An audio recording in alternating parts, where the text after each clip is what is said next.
नमस्कार, 22 के महासमर में आपका स्वागत है। आपके साथ मैं हूं आयुष सूर्यवंशी। आज महासमर में बात यूपी की रंगबाज राजनीति की। समझाएंगे आपको कि कैसे चुनावी मुद्दों को हवाई मुद्दों में बदला जा रहा है।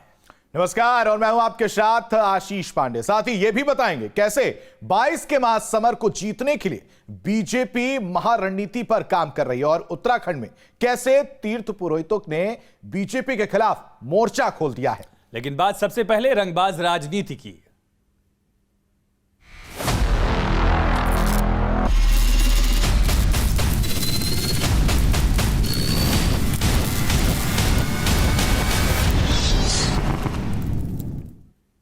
और चलिए सबसे पहले बात ब्रेकिंग कर ले। दिल्ली में बीजेपी की बैठक में तैयार हुआ यूपी फतह का प्लान।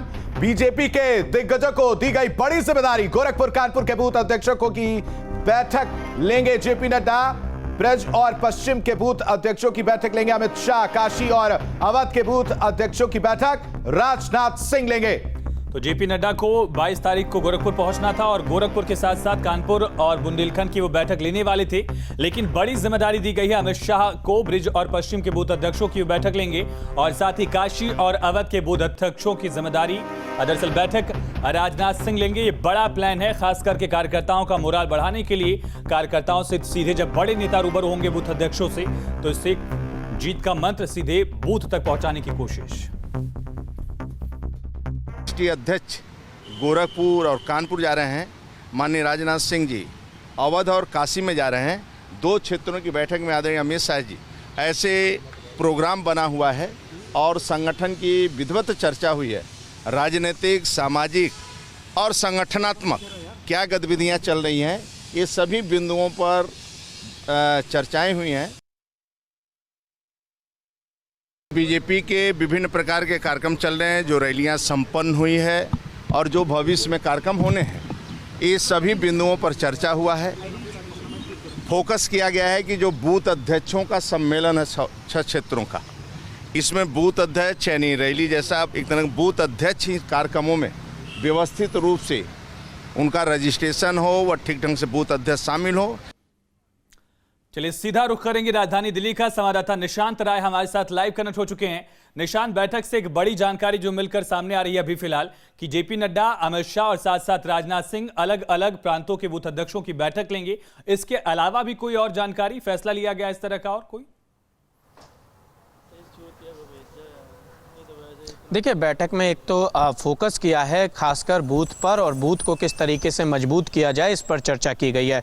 दूसरी अहम चीज़ अगर देखा जाए तो बैठक में प्रधानमंत्री नरेंद्र मोदी, जेपी नड्डा, गृह मंत्री अमित शाह, रक्षा मंत्री राजनाथ सिंह की जो रैलियां होंगी, जो अभियान होंगे, उसको किस तरीके से पार्टी के कार्यकर्ताओं को जोड़ा जाए। और बार बार स्वतंत्र देव सिंह एक बात कह रहे थे कि जो निचले के स्तर पर कार्यकर्ता हैं उनको सक्रिय किया जाए, यानी कि पार्टी अपनी पूरी शक्ति के साथ चुनाव लड़ना चाहती है। इसके अलावा चलते चलते उन्होंने अपनी विजय संकल्प यात्रा का जिक्र किया, जिसमें उन्होंने कहा कि हमने 4 क्षेत्र हैं, उस 4 क्षेत्रों से यात्रा निकाली जाएगी। इनका समापन लखनऊ में होगा। इसके प्रभारी नियुक्त कर दिए गए हैं और जल्दी आप लोगों के सामने घोषणा की जाएगी। पश्चिमी उत्तर प्रदेश की अगर बात करें, पश्चिमी उत्तर प्रदेश की, तो सहारनपुर से यात्रा निकलनी है, जो हमारे पास सूत्रों के हवाले से जानकारी है। इसके अलावा 3 अन्य क्षेत्रों में गोरखपुर किस क्षेत्र से यात्रा निकलनी है, 2 क्षेत्रों का अभी डिसाइड होना बचा रह गया है। और इस यात्रा का आखिरकार पूरा नाम क्या होगा, यह भी डिसाइड होना अभी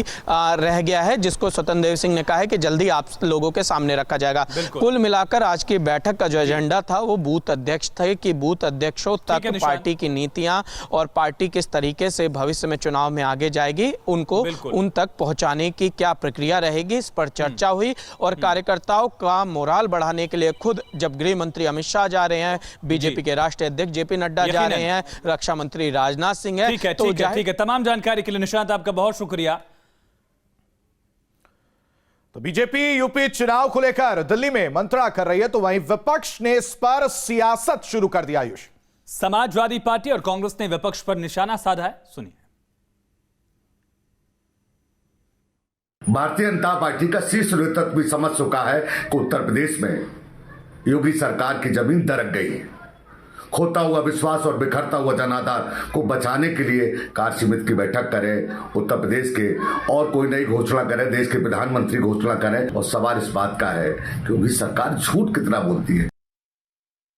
भारतीय जनता पार्टी चाहे आप दिल्ली में बैठक कर ले, लखनऊ बैठक कर ले या बनारस में बैठक कर ले, कोई फर्क नहीं पड़ने वाला। उत्तर प्रदेश की जनता ने इस बार तय कर लिया है कि 2022 में बाईसाइकिल की सरकार बनेगी और भारतीय जनता पार्टी की विदाई तय है। और यूपी की सियासत बड़ी रंगीन है। राजनीति का हर रंग यहां देखने को मिल ही जाता है। बात चाहे एक रंग की हो रही हो, लेकिन बीजेपी सियासत के हर रंग पर काम कर रही है। विपक्ष जहां हवाई मुद्दों में उलझा हुआ है, तो सत्ता में बैठी बीजेपी 22 में यूपी को साधने की रणनीति पर काम कर रही है। 22 की बिसात पर बीजेपी का महाप्लान। दिसंबर में दिखाई देगी महारणनीति। वॉर रूम में बीजेपी का प्लान फाइनल। दिल्ली के पुराने दफ्तर में बीजेपी की चुनावी रणनीति को लेकर मंथन हुआ।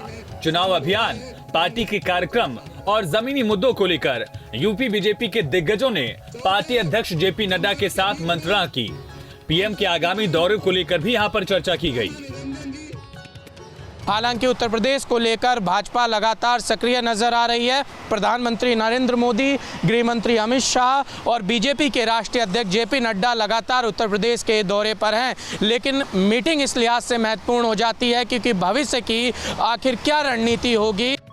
पीएम मोदी और बीजेपी यूपी को लेकर पूरी तरह एक्टिव हैं। ऐसे में चुनाव आचार संहिता लागू होने से पहले बीजेपी चुनावी सौगातों और वादों से जनता को लुभाने की रणनीति पर काम कर रही है।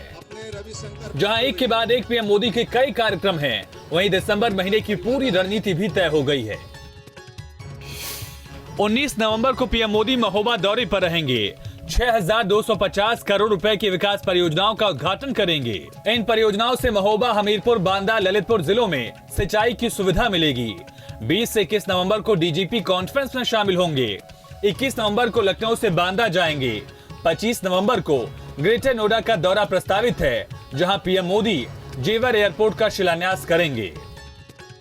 चुनाव से ठीक पहले बुंदेलखंड को अब कई सारी सौगातें मिलने जा रही है। पहले पूर्वांचल और फिर बुंदेलखंड। दरअसल प्रधानमंत्री नरेंद्र मोदी बुंदेलखंड के दौरे पर जा रहे हैं, जहां पर वो कई सारी योजनाओं का शिलान्यास, लोकार्पण व उद्घाटन करेंगे। प्रधानमंत्री नरेंद्र मोदी 600 मेगावाट के सोलर पावर प्लांट का जहां शिलान्यास करेंगे, उसके साथ ही अटल एकता पार्क का लोकार्पण भी करेंगे। वहीं दूसरी तरफ प्रधानमंत्री महोबा में अर्जुन सहायक परियोजना का भी लोकार्पण करेंगे। प्रधानमंत्री का ये दौरा सीधे तौर पर बीजेपी के लिए चुनावी एजेंडा सेट करने वाला माना जा रहा है और प्रधानमंत्री बुंदेलखंड की धरती पर जो बोलेंगे, भविष्य में बीजेपी की रणनीति में वो शामिल दिखाई देगा। पीएम मोदी के दौरों के साथ ही बीजेपी ने दिसंबर की रणनीति भी तय कर ली है। दिसंबर में बीजेपी विजय संकल्प यात्रा का आगाज करेगी। 4 जगहों से विजय संकल्प यात्रा निकलेगी। 8 दिसंबर से पश्चिमी यूपी में सहारनपुर से यात्रा की शुरुआत होगी। यात्रा का समापन लखनऊ में होगा। 2017 में भी बीजेपी ने ऐसी ही यात्रा का आयोजन किया था। दिसंबर में ही पीएम मोदी का काशी दौरा भी है। 13 दिसंबर को काशी विश्वनाथ कॉरिडोर का लोकार्पण हो सकता है। 13 दिसंबर से 1 महीने तक काशी में बीजेपी के कई बड़े कार्यक्रम हैं। कई 100 साल बाद बाबा विश्वनाथ जो परिसर है उसका जीर्णोद्धार हो जाए और उसमें तमाम प्रकार की अवस्थापना संबंधी सुविधाओं के साथ साथ जो धार्मिक पर्यटन की दृष्टि से है, लोगों के आवागमन के लिए उसको विस्तारित किया जाए। इससे बड़ी घटना कौन सी हो सकती है। और निश्चित रूप में ये जन जन तक की भावना जानी चाहिए और इसके लिए सरकार कोई आयोजन करती है, इसमें खराब बात क्या है। बीजेपी का पूरा फोकस धर्म, संस्कृति, सियासत और सौगात से 22 के महासमर को साधना है। वहीं सियासी जानकारों की माने तो भारतीय जनता पार्टी इस आयोजन के जरिए एक ऐसा मास्टर स्ट्रोक खेलने वाली है जो आने वाले समय में पूर्वांचल के सभी समीकरणों को बदल कर रख देगा। वीडियो जर्नलिस्ट समीर सिंह के साथ अविनाश सिंह, न्यूज स्टेट, लखनऊ। और यूपी की सियासत चुनाव यानी कि 22 के महासमर की ओर बढ़ रही है। चुनावी बिसात पूरी तरह से तैयार है। और इस बिसात पर अपनी अपने मोहरों को सेट करने की कोशिश हर पार्टी कर रही है। एक एक दांव सोच समझकर चला जा रहा है। ऐसे में बयानों की खास अहमियत भी है और एक भी बयान बड़ी सियासी उथल पुथल मचा सकता है।